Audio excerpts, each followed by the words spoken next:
I started hand sewing things that I call wall hangings. People said, oh, those look like quilts. And I said, what's a quilt? Quilts really reflect everything from the very, very personal to the really big social and cultural meanings. For me, a quilt is the record of a country is written in the bottom-up story of so-called ordinary people. Quilts are magic. They're special. They can keep you warm. They can comfort you. They can protect you. And they even heal. People always ask me, don't you feel bad when you give them away? I go, no, that's what they're for.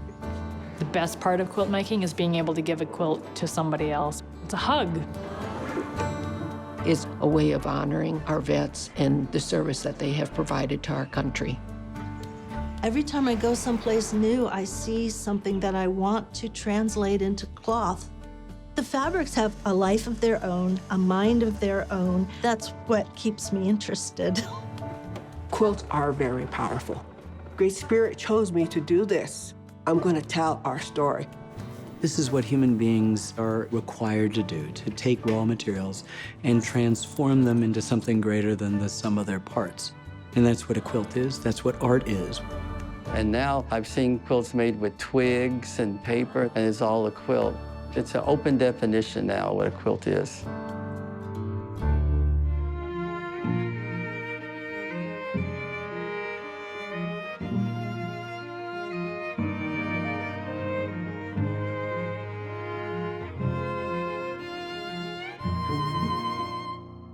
Major funding for Craft in America was provided by Cynthia Lovelace Sears, Lillian Pearson Lovelace,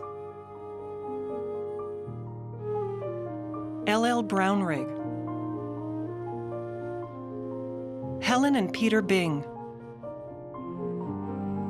National Endowment for the Arts, the Coral Courts Donor Advised Fund. Additional support was provided by the following: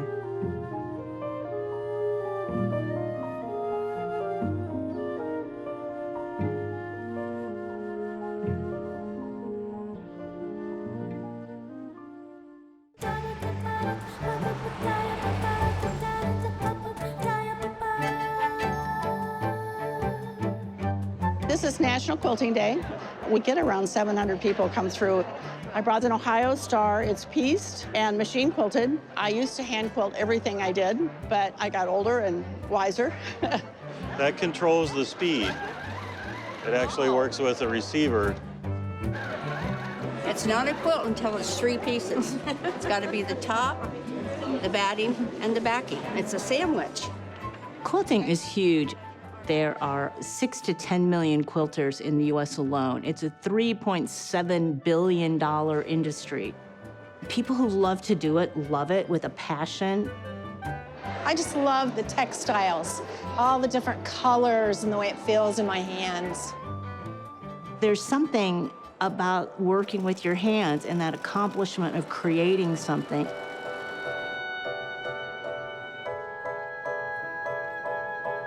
The International Quilt Museum has the world's largest publicly held collection. Almost 6,000 quilts and related textiles. This is early 1700s, about 1710 to 1750, made to be put over the wedding bed on the wedding night.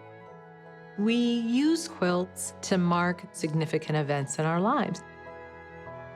Quilts are the embodiment of the maker. A quilt reflects that person, what's important to them. Quilts can tell us the maker's socioeconomic status, the time period. Quilts can teach us math. Quilts can teach us design and color. They can teach us history. They can teach us politics. They can teach us about the human struggle. We oftentimes say quilts are the textile pages of our shared history. And that's kind of a big sentence, but it's really true. It just makes you smile, doesn't it? What we've pulled out here today is our most famous crazy quilt, I think one of the most famous in the world. It's actually titled My Crazy Dream. The maker, Mrs. Ricard, embroidered that on the quilt with her name. We also have this fabulous image of Mrs. Ricard here. I think I've seen that on one other quilt in all my time that I've worked with quilts. Crazy quilts arose in the last quarter of the 19th century. Crazy quilts represented this big shift in quilt making where quilts came out of the bedroom and into the parlor. They became decorative objects that were intended to be looked at more than used. It's hard to overstate what a phenomenon crazy quilts were. People would write letters to the editor, angry about women and their insatiable lust for fabric and how it needed to be stopped. Tailors had to stop giving out samples because women would never come back to buy actual fabric. There were poems and songs written about crazy quilts. I don't think anything like that has happened in quilting since. It's dated over a 35-year span. The real irony is that it's not finished. It's actually not backed. When we talk about, you know, your high-end typical crazy quilt elements, this has it. You see the fans in the four corners, the spider web with the full spider and the fly, three-dimensional forms on there, all of the different imagery. And then every single piece of fabric, she went back and added more stitching to it. It's like she just couldn't quit. The crazy quilt phenomenon was really huge because it was the first that was really promoted in women's magazines. And they would show quilts and inspire people. The styles that we see became much more widespread. Early on, what we saw were regional styles. So you would make something like you saw your neighbor make that you loved. People were learning by seeing each other's quilts. What we see here in the Midwest, especially with the Ogallala Sioux or Lakota tribe, is this adaptation of what we would have called a blazing star or Star of Bethlehem pattern. That star quilt has become a hugely important part of the Lakota giveaway ceremonies. Native Americans found a way to make that style their own. This quilt is honoring my grandfather's 29 original coat talkers. During the war, the coat talkers were saving the world, saving people's lives by speaking our beautiful Navajo language. Susan Hudson Nisle, Kiani Nisle, Deschini Pashasin Tabaha Dashache, Nakaidane Shinali. I'm from Sheet Springs, New Mexico, Navajo Reservation.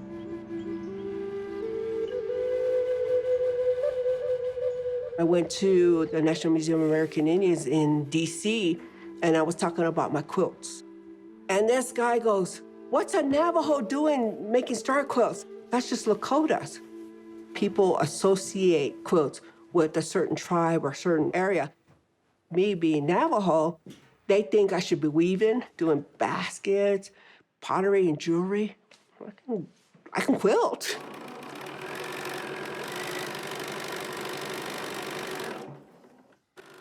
In the traditional Navajo way, the only one that's perfect is the Great Spirit and the Spirit Helpers. And so I do make a lot of mistakes, but I try to make it as close as possible. I just like that. It has to look a certain way or it drives me crazy. I started sewing when I was around 9 years old because we were really poor. My mother is the one that taught me how to sew. As I would be sewing and stuff, if something was wrong, she would slap my hand. And I never knew why. Then I found out my mother had went to the boarding school and to realize that she was hit if she didn't sew in a perfect way. So that started making sense to me.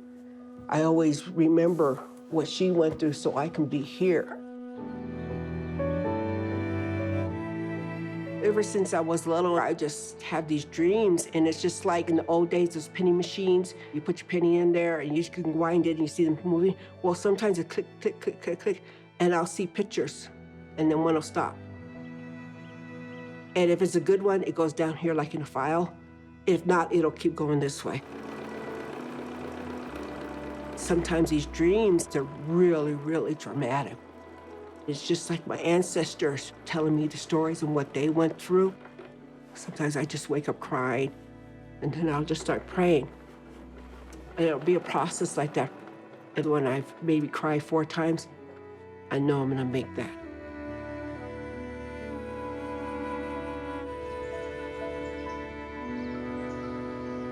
When I had my kids, well, of course, they needed shoes, they needed this.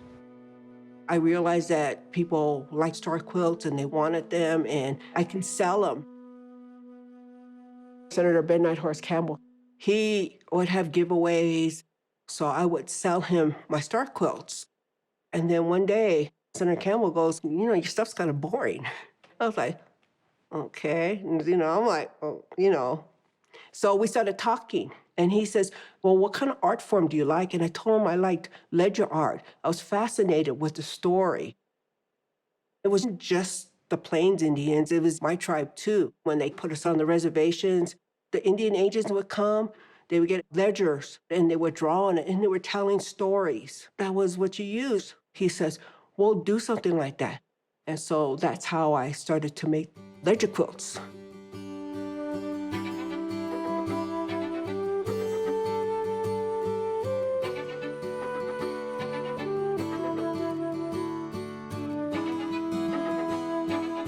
This is basically my family story, all the way from Nabana, all the way down to my 3 times great-grandmothers. My great-grandfather, my great-grandmother, my grandparents, my mother. And it's to honor all the women in the world, this side and the other side, for the strength that they have.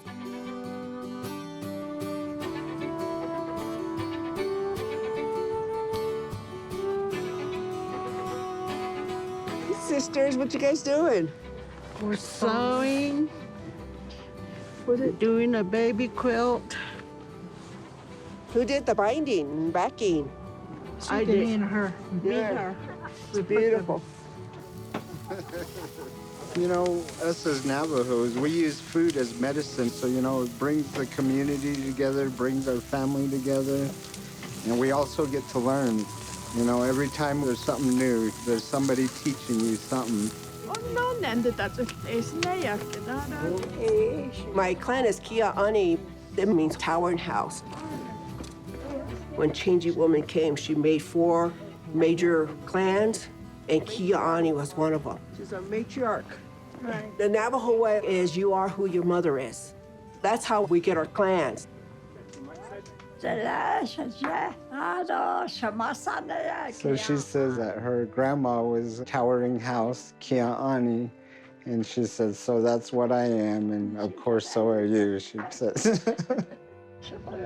Not too far from here, just along the ridge, she was born, and she says there's still some ruins and stuff from where they lived, and now she lives here.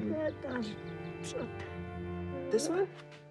Her mom had 16 kids. They have all gone home, and she's the only one that's still here.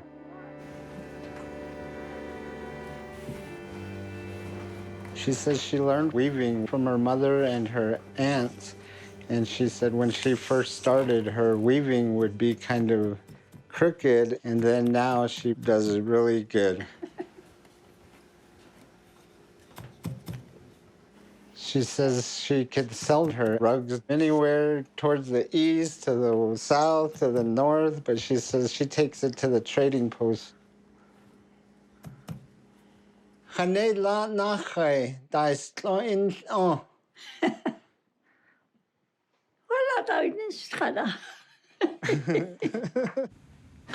one. You made that one? That was cute.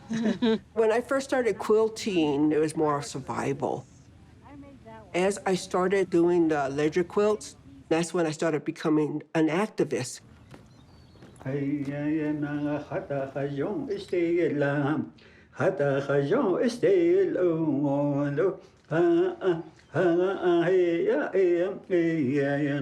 What I wanted to do was to tell our story, tell my story, tell my mother's story, tell my grandmother's story.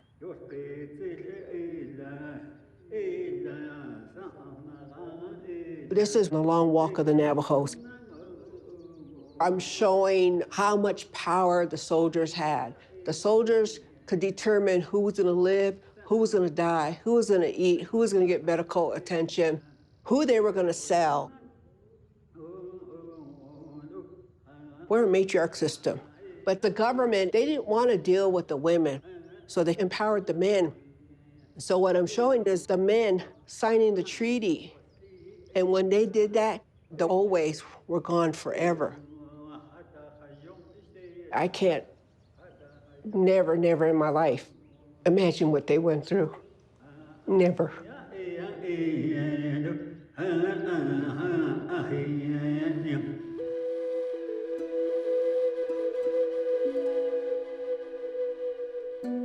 My agreements with every museum is that if my children, my grandchildren, my descendants want to see the quilt, that they open the door to let them in, because this is their legacy too. This Susan E. La Dinetodne, she wants to give this to you, yeah. Oh. Denise, People always ask me, don't you feel bad when you give them away? I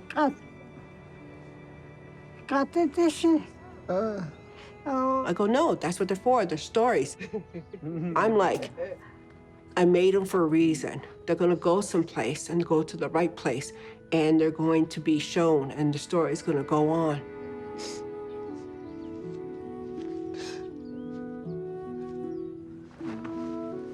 My descendants, I want them to be proud of who they are, to be proud of being Kia'ani, to be proud of being Diné.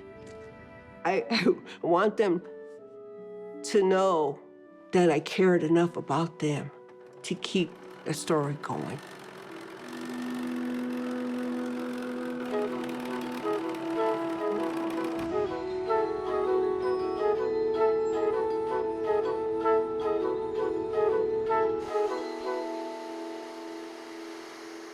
When quilts come back from exhibit, they are isolated for a period of 2 weeks. Vacuuming is the only mechanical cleaning that we do here at the museum. It removes all dust. It looks like a minor task, but it's actually very important. Dust on a microscopic level will eventually cut and break the fibers and textiles. We never wash a quilt, ever. If it comes in with the stain remains on the quilt. When you volunteer here, you get to see everything. You get to touch everything. Every quilt has to be refolded at least once every 2 years. So every year we've got to refold over 3,000 quilts. This is a special quilt. It came into the museum just as a top. They've dated it back to about the 1880s. They wanted it quilted up so it can go on exhibit in places. It's not a collector's quilt. There are stains that were on the shirts before the quilter cut them up and used them. And it is just basic shirting fabric. But to me, it's an iconic quilt. It represents probably 95% of the quilts made west of the Missouri in the last half of the 19th century. The quilters were in places where they couldn't buy fabric. They could only use what they had, and they didn't have a lot.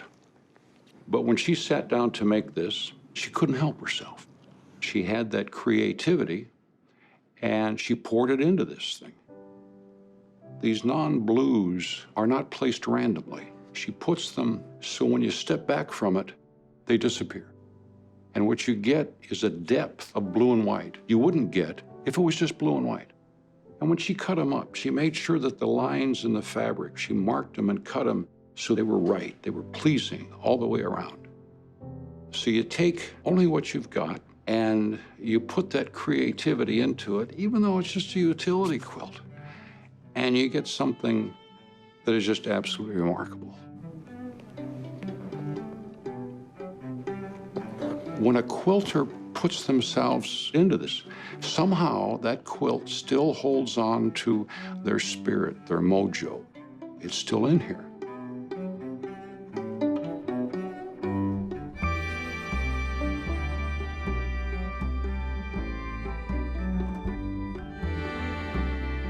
There's sort of the art quilters, traditional quilters, and modern quilters. I'd like to just say I'm a quilter because I tend to make all of those things. Every time I'm making a quilt, I'm trying to make a quilt that you wouldn't necessarily say that I made. I want it to look different than the last thing. I don't always know that I achieved that, but it's a goal that I'm always looking for when I'm making a quilt. My name is Victoria Findlay Wolf, and we are here in New York City. Living in New York City in the Garment Center certainly gives me access to many different kinds of fabrics. So whether I'm using linen or upholstery fabrics, I've used vinyls in my quilts. I'm not a fabric snob, I buy it all. Depends on what story it is I'm telling and what fabric is gonna best tell that story. All of my quilts are actually designed on a wall, not on paper, not on the computer. Doing everything on a design wall, very much the way that I would push paint around on a canvas. My design walls are quilt batting. Everything sticks to it really nicely so that I can pick stuff up and put it right back up there, and I don't have to pin everything. If I decide I don't want that red there, I can peel it off and put a different color right back up onto my design wall. But for the moment, I really like that red there, so it's gonna stay. I'll grab a pile of fabric that looks interesting or a color palette that looks interesting, and I will just try to make it work. I always call my quilts improvisational. I really have no idea what it's gonna look like ahead of time. This is when I'm playing. This is the part of the process that once I get those goosebumps, then I'll know I'm on the right track. I probably go through 1,000 photos per quilt. My brain's going, oh, I know what we're doing. We're doing a double wedding ring. But as soon as I step back and I take a picture of something, I'll see where colors are making a connection or a line continues, you know, how I'm stretching what's happening here to get all the way across the quilt.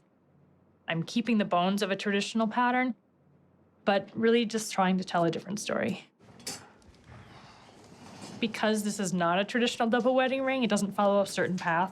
I literally have to take each of the units off the wall as I'm going to sew them and put them right back. Because especially if I've got 1,000 photos, I'll get totally lost. I'm not committed to anything until I sew it. Ultimately, once the whole quilt top is complete, it's still fair game. I could still cut it apart and turn it into something else. Because it's just because it's a double wedding ring doesn't mean it has to stay a double wedding ring. This quilt, it's definitely revisiting my first double wedding ring quilt, which was Double-Edged Love. The Double-Edged Love quilt happened because I had made a quilt top and then didn't like the quilt top, and I cut the whole quilt top up and then put everything on my design wall, and what I was struck with was the negative space that was happening. I went to art school as a painter and have a fine art degree background. I did make some quilts when I was in college. After the first one that I made, one of my teachers kind of pulled me out into the hallway and said, you know, is that craft? Is that art? Does it belong in art school? So I went and I made another one, because why wouldn't I, right? It became this big discussion about whether textiles had a place in art school. I didn't see the difference. I figure if I'm putting something together and making it, I see that as art. Hi, how are you doing today? What I'm known for is making quilts that look really hard and then being able to teach them and show quilters that they're actually not that hard. So you sew it together in diagonals? I design patterns and templates. I also design the fabrics. And I love going around talking about quilts and hopefully giving some inspiration so that people can make their own story, because I think that's what's really special about quilt making, is telling stories. This quilt was made by my grandmother, Elda Wolf. My mom and her sisters would cut apart all those polyester clothes from the 70s and put them in a bag. And she would take those pieces out and she would lay those on the sheet in front of her and work her way from the inside to the outside, just puzzling those pieces of fabric and then hand stitching those down. The best part about a quilt like that, though, is that I can recognize most of those fabrics. You know, you make the same shirt for everybody in the family, including the daughter. Mine got a ruffle on it. That was about as good as it got. Yeah, there's many a photo of all of us standing there at Christmas time with all of our matching shirts on. I grew up in central Minnesota. Everybody around me was stitching at some point. My father had an upholstery business on the farm. My mother was sewing winter clothes and stuff. The best part, though, I think, was sleeping under my grandmother's quilts because she was the one who was a quilter. We didn't have heat or telephones, and I like to tell people that that was the 70s, not the 1870s. We would be very happy to be sleeping under my grandmother's double knit polyester quilts because when it's 40 below in Minnesota, you can still sweat under some double knit polyester. My grandmother's quilts are loosely based on a crazy quilt concept. She would always be working on these things flat, and she didn't really have a clear visual of what they would look like when they're finished, but it kind of doesn't matter because the colors are so vibrant and fantastic. I even noticed here, she actually fussy cut a little flower and stitched it right on top of that yellow. I bet there's a hole in that yellow underneath there somewhere. You make it work. That's what I like about these quilts. Prior to having a child, I would spend 12 hours a day working away, but when you have a baby, I'd only get maybe 15 minutes for myself, and I would go to my sewing machine and I'd start sewing scraps together very much to look like my grandmother's quilts, because that was what I was aware of. And that set me on this whole journey of sort of reconnecting with my roots, and I think that's what a lot of my work is about. Focusing that attention on my traditional background and the tradition of quilts and telling that story through the more modern version or art version of quilts that I'm making now.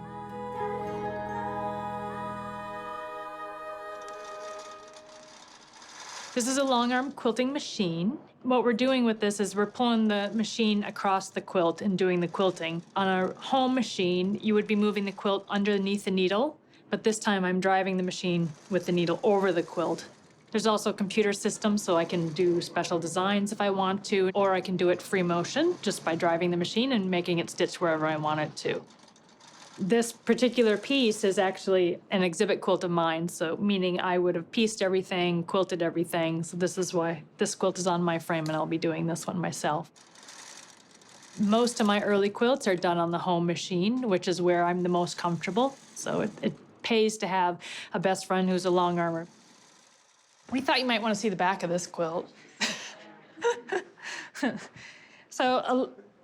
I don't quilt all of my quilts anymore myself. My best friend, Shelley Pollyi, is a long arm quilter, and we do a lot of collaboration work together. So we have big conversations about what's going to go on the quilts, and sometimes not at all. I know the quilting on this one's fabulous, right? Creativity involves risk, so if you don't take that risk, it's hard to find something new. There's the goosebumps again. That's the thing that I'm looking for. I call quilting an extreme sport. People jump off a cliff because they get a rush. I kind of get a physical rush when I'm creating something. If I'm not getting that, then I keep looking for it, and I'll keep going until I get that.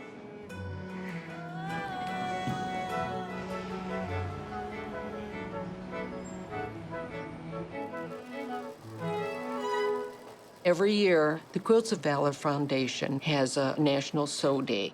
The International Quilt Museum here in Lincoln provide the space for us to be a part of this day. We here in Lincoln award most of our Quilts of Valor at our local vet center. The foundation was started in 2003, and we have awarded 212,000 Quilts of Valor across the country. Our goal this year is to reach 300,000.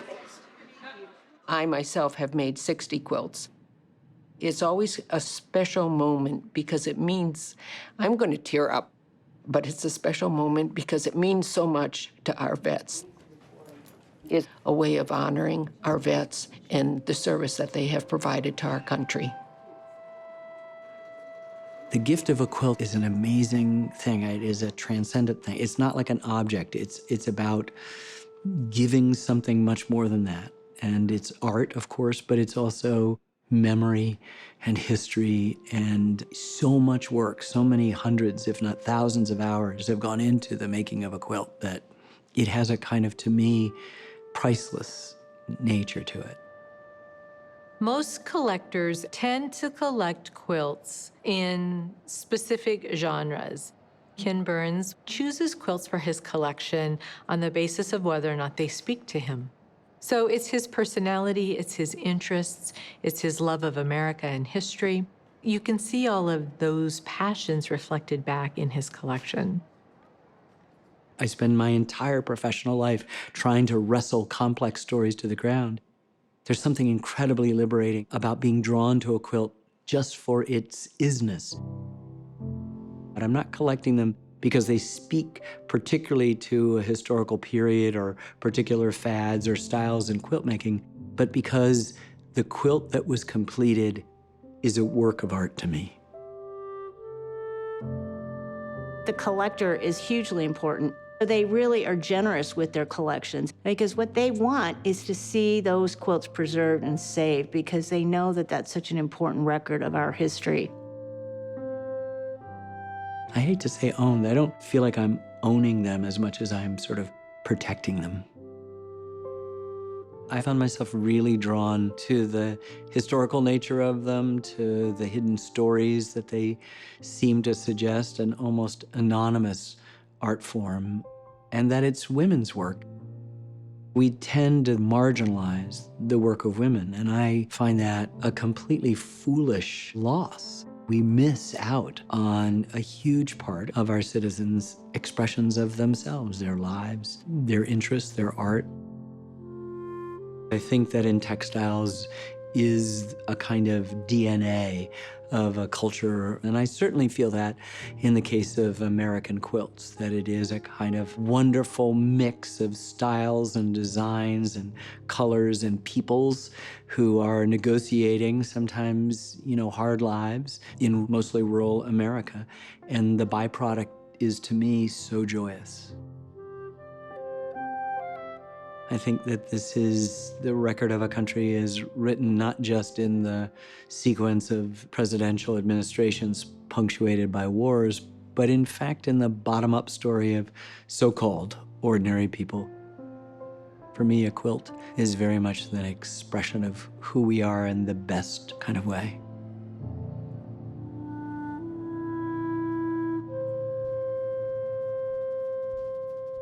I thought, what can I do in my quilts to show my excitement about our first African-American president? I incorporated both sides of his history. So I have African fabric, I have Hawaiian fabric. I surrounded his image on the quilt with safety pins so as to protect him.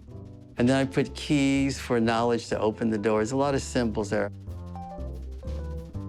The Brooklyn Museum has one. And also the Textile Museum in Lincoln, Nebraska has one. My name is Michael Arthur Cummings, and we are in New York City. The section of Manhattan that I live in is called Sugar Hill, which is a very famous historical location. There were a lot of African-American performers, artists, celebrities, and professional doctors and lawyers that lived and still do live in this area.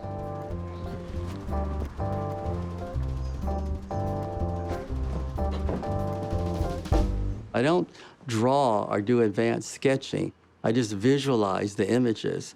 I don't use a ruler or measurements that much either. I just go down on the floor with chalk, start drawing the forms in proportion to what I feel will work, and then pin it down and sew.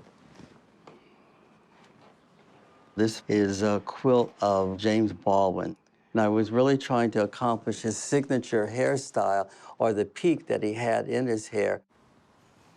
Like a palette of paint, I have a palette of fabric. And I'm thinking about the balance of the colors, the tension, what kind of like speaks out too much and too little, and then try to bring all that in my head onto the surface of the quilt. I do large work because I have a large floor space, but I never see them vertical or on a wall until they're finally finished. Until that time, everything is looked down on because I'm working on the floor. My quilts fit into that African-American quilt-making tradition in that I'm incorporating history and mythology into these narrative quilts that I'm doing.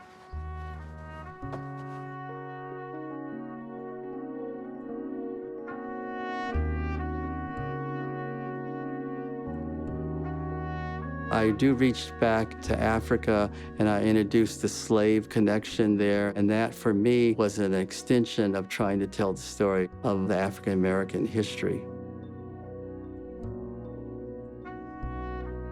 If you look at African-American quilts, they're basically a kind of pieced quilt too, but for the most part, they don't become geometric. That's based on an African idea of textiles. The use of the narrative is using a quilt as a storyteller is also an important African element. The whole idea of celebrating the culture that came out of the slave ships, the whole idea of celebrating Southern culture. Michael's work is talking about the beauty of African-American life, the beauty of African-American culture, and the strength and dedication of African-American history. It wasn't until I moved to New York City, where they have this rich history of African Americans, it led me down the journey of discovering artists. Because growing up in LA, I wanted to be an artist, but there was no information about Black artists or any sort of creativity or anything. Growing up, I was very sickly. I was asthmatic, and I was in and out of the hospital up until about 12 years old. That led me to be by myself a lot.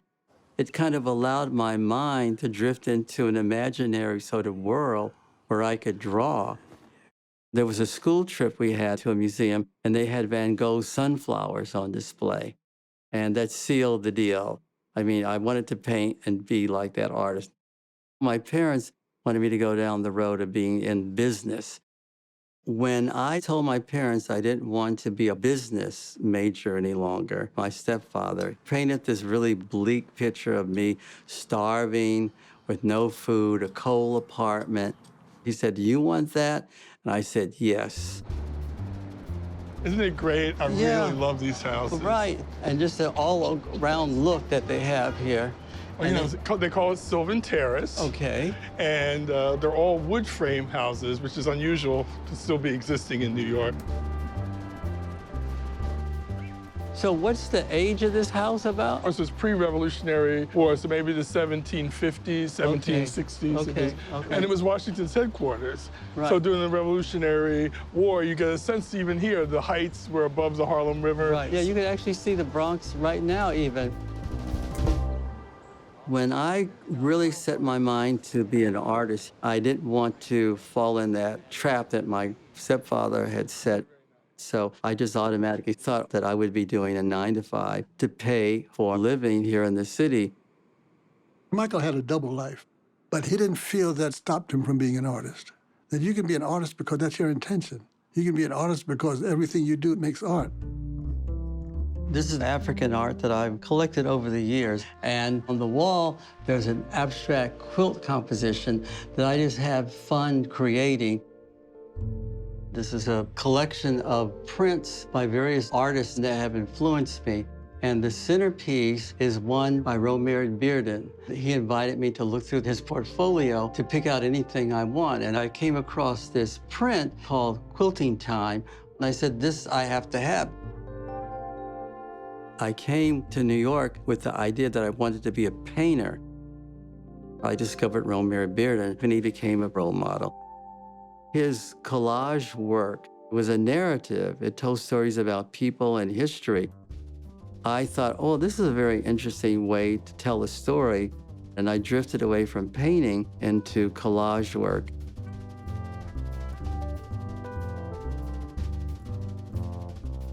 I was working for the Department of Cultural Affairs in New York City. We had this event where the families were invited to bring their children so they could make a banner. I thought it would be a fun idea, so I took some scraps home. I just kind of made a fantasy image, and I called it Mother Earth. I said, oh, this looks like something I would have collaged or something I would almost have painted. And I said, here it is, fabric. I started experimenting with more materials, buttons and beads, and then I started integrating silks and linens and mixed cottons and different types of prints. And then my themes changed to more narratives or historical connections with people and places and events. The Schomburg collection might be one of the most important collections in the world for the study of African culture. Arturo Schomburg made his mission collecting works and books on African culture and on African people and the history and legacy of African people. He was actually activated by someone who told him that Afro-Caribbeans had no legacy, had no history. And so he spent his life putting that all together. Arturo Schomburg's collection was acquired by the New York Public Library in 1926. It was 10,000 pieces. We now have a collection of over 20 million items. and 5 different special collections. I've hardly ever stepped on this area. Right, this is Now, the Cosmogram. Langston Hughes is buried right in the middle there. The intersections between Mr. Schomburg's life and Langston Hughes' lives are what Right. these arrows and things are. And then you Right. have the actual Rivers poem all around. Amazing. Yeah. The Art and Artifacts Division collects anything visual that documents the Black diaspora. We have fine art, we have African art, we have material culture items and ephemeral items. Michael's quilts are urban quilts, contemporary quilts, and we have a quilt by him called Springtime in Memphis in the collection. It's a series of 4 quilts that I created. After I took a trip down to Memphis, Tennessee, I have an African print of a person riding an animal. I kind of look at it as a horse. And some people, they said, Michael, that's you on the horse. You're the traveler going through this new environment that you've never experienced before. I do series because I want to explore the subject matter. I want to see what I could develop from that first to whatever the end would be. The longest series I made, or the largest, is the African Jazz. It was 12 quilts in 1 year. Every 30 days, I had to start a new one. I was just possessed. I had to do it. The last large piece I did by hand was 4 by 6 feet. And after I finished, I took a deep breath and I said, Michael, if you're going to continue working with fabric, you have to learn how to operate a sewing machine. So I went to Macy's because that was the only place I knew where to go. And they maybe had one salesperson. She pointed out this sewing machine and she said it could be delivered. And I said, okay. I use a zigzag stitch to attach my fabric to the foundation. And I use contrasting color, so it gives it a dimensional quality to some degree. The sewing machine has never given me trouble. I call it my dance partner because it knows all my moves. Some quilter in Texas was asked, well, how do you know when the quilt is finished? And she said very matter-of-factly, like, well, when it tells me. So when I have that last piece of fabric in my hand and I might not find any place for it to go, and then I realize the quilt's saying, okay, you're finished, you know, I'm complete. So I step back and I put that little piece of fabric back in the box for the next time.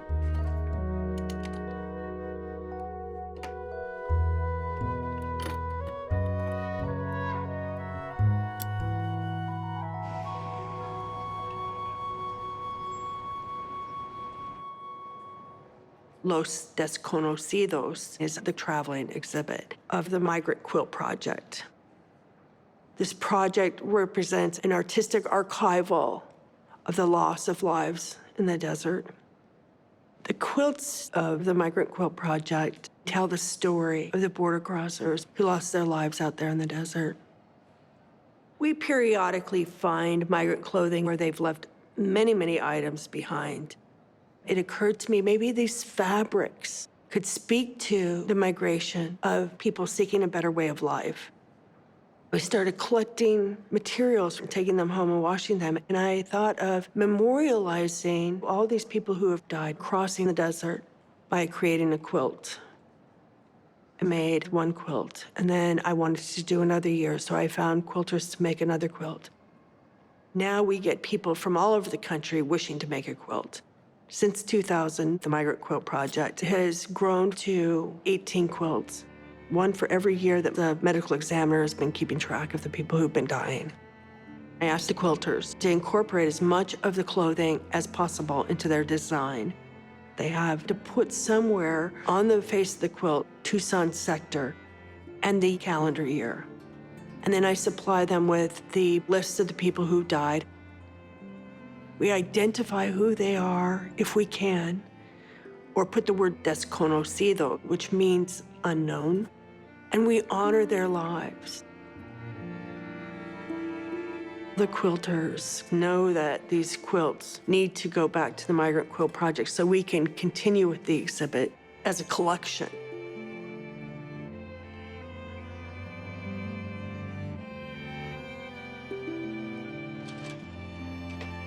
I think this is the crowd favorite, without a doubt.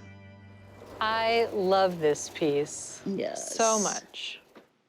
This is just so unique on every level. Every level, yes.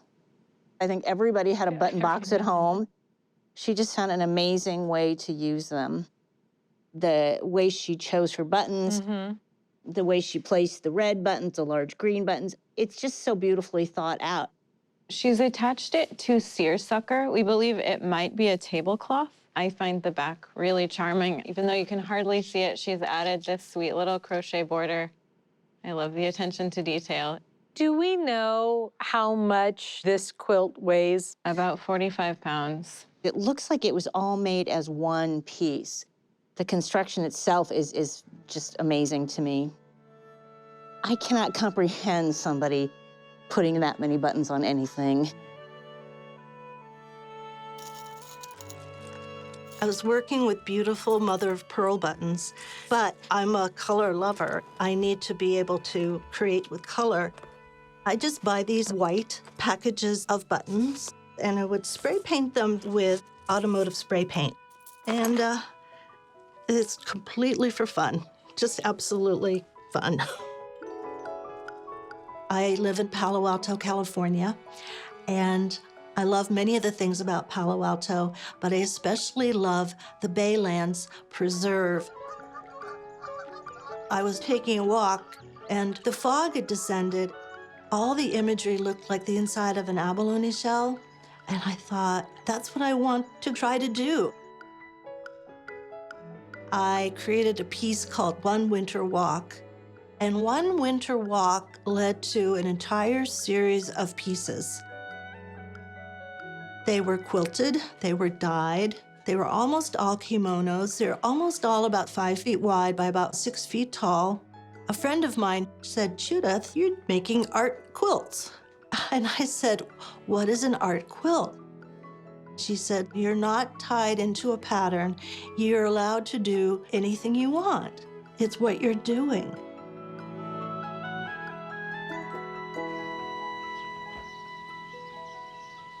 I am descended from a family of artists and engineers.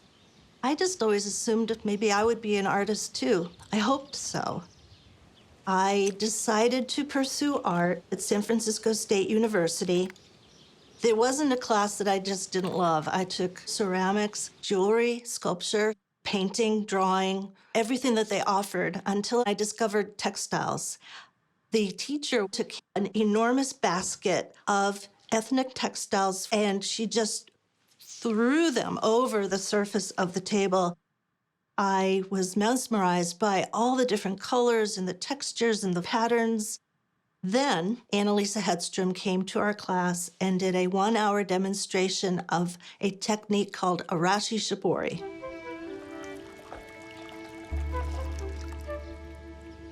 Annalisa brought in pipes that were about as tall as she was, and she did this magical pleating and wrapping and puckering and crinkling and dyeing, and when she unwrapped her pulls, the results were just magical, and I wanted to go home immediately and start dyeing. My earliest dye attempts were just tiny little pieces of fabric. I think in some ways that may have led me right away to quilting, because what are you going to do with a whole lot of small pieces of fabric but sew them together and make something bigger? Shibori is an umbrella term for all resist dye techniques involving resisting the dye with thread. Arashi Shibori was developed on, originally, poles about the size of a telephone pole, and the results looked like sheets of wind and rain. And Arashi translates to mean storm in Japanese, so I think there might be some meaning behind it there. I first intricately pleat the silk into long leaf-like shapes. That will reduce the silk from a panel about 5 feet long by a foot wide to a little bundle of pleated silk. That reduced package of silk is wrapped around the pole and then secured with thread. I'll use varying dimensions of thickness for different effects. When it gets wet, the silk expands and it presses against the threads so that that dye cannot penetrate those areas. Once I create my palette of silks, I then create the composition. That is very like collage. You really are looking for exciting combinations. When I find a couple of those, they go up onto my design wall. Not until my eyes are really happy do I consider the composition stage complete. And then I can begin the quilting process. When I graduated with a degree in textiles, the wearable art movement was at its peak in San Francisco. I was immersed in this entire group of talented women doing amazing work. Then, when I was expecting my daughter, I stopped dyeing completely. That was the first time I'd really stopped to think since I had graduated from college. I wanted my work to be on the wall. I wanted it to actually be big, much bigger than what could be worn by the human being. And by the time she was born, I had decided I was going to focus on architectural pieces. The subject matter that drew me in was always nature. I will see some kind of formation, moss on a rock, craggy lichens, waves at the beach, and I will say to myself, that sure looks like shibori. How can I possibly get shibori to look like that? I will try, and sometimes I'll get there, sometimes I won't, but I'll get somewhere else. And sometimes what I come up with looks like the next thing I want to make a wall piece. I loved working big. I loved the excitement of the installation and watching these pieces go up.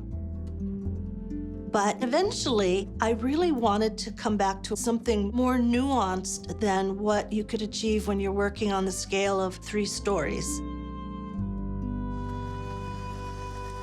When I'm stitching, I'm essentially drawing with a sewing machine. The sewing lines are intended to define areas in the dyeing or to obscure patterns in the dyeing. What I wanted to achieve here was the essential image of brush strokes, lines, pencil strokes, just a stroke of charcoal. In these areas, the quilting lines are black, and they are accentuating the patternation in the dyed silk. But here, I wanted to diffuse the background, make it just disappear from your vision. And so I very carefully matched thread color to the background. It's exciting to watch it emerge as you're quilting because you start to see the texture. The silk kind of has a beautiful pebbled surface. The quilting can actually change the dyeing so very much. I have an exhibition at the San Jose Museum of Quilts and Textiles titled Evanescence.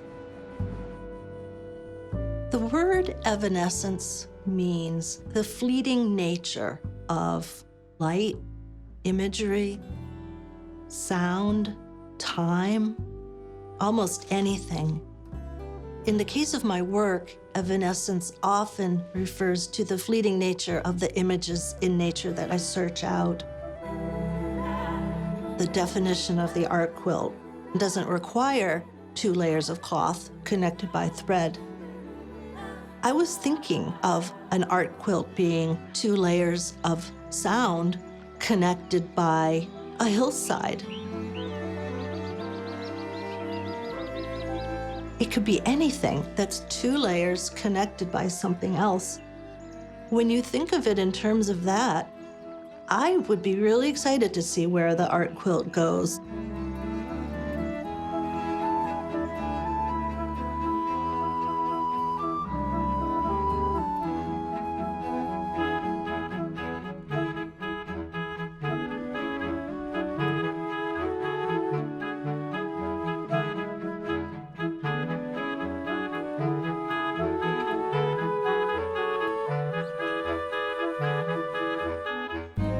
When I would first go into our storage room where we have thousands of quilts, and you'd walk in there and there was just something so powerful about all those lives that were represented by those quilts. Every stitch, it's meditative. You're thinking about what happened. You're thinking about who you're making it for. And I would feel that presence of all those lives in that room, and it was really magical. It's just so wonderful to be studying and working with quilts.